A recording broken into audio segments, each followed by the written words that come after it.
So yesterday we talked about internal rotation deficit, which occurs in many overhead athletes just from throwing over and over.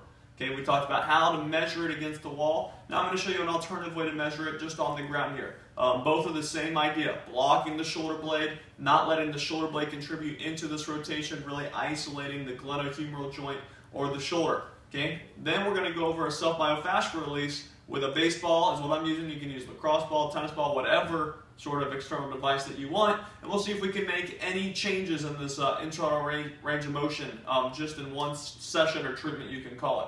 Okay, with all the self-myofascial release points, they are going to be a little tender. Okay, if it's not tender, you're probably not on the right spot, especially if you're an overhead athlete.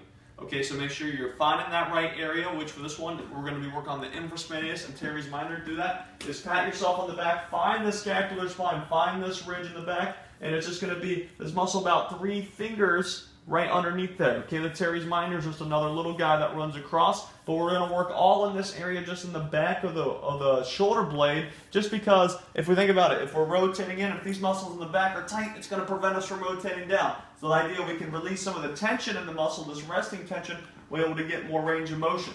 Okay, with self-myofascial releases, there's still some, emerging research or what's happening with these areas. Are we having changes in the mechanical properties of the muscle? Is it just neurophysiological?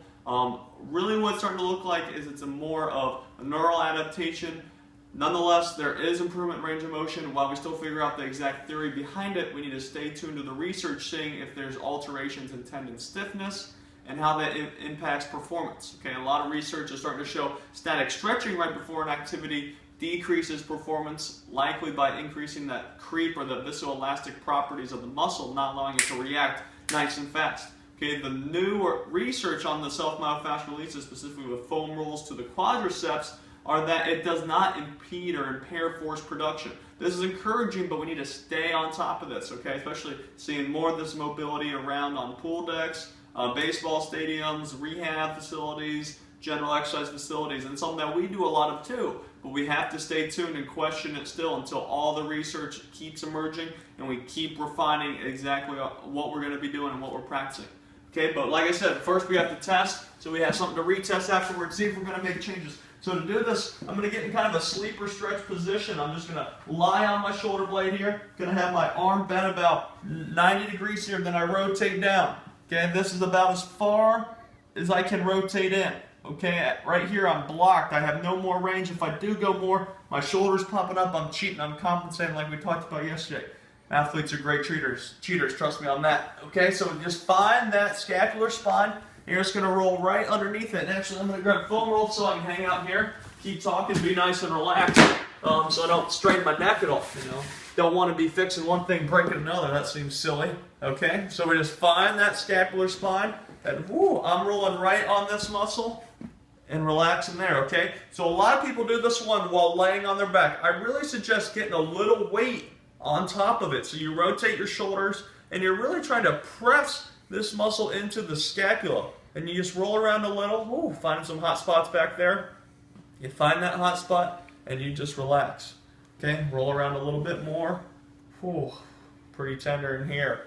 Okay, I had a pretty big swim set yesterday. I'm a little sore. Also did a lot of riding, so all our daily activities can contribute to some tightness in our posterior rotator cuff, especially if you're an overhead athlete. But if you're just a general population doing a lot of sitting at your desk, have rounded shoulders, or just general achiness from doing a big weight set or something a lot with your arms, this area can be very tight and tender. Okay, so these areas I recommend, you can stay on them as long as you'd like, as you're feeling the tension release, but usually it's about a minute or two, and you're always trying to find that area that's most tender, then you just lay on it and relax. Lay on it, relax. Okay, let's see if we made any changes here. Okay, so I didn't have the foam roll for my initial test, so I won't use it here. So I'm blocking my shoulder blade.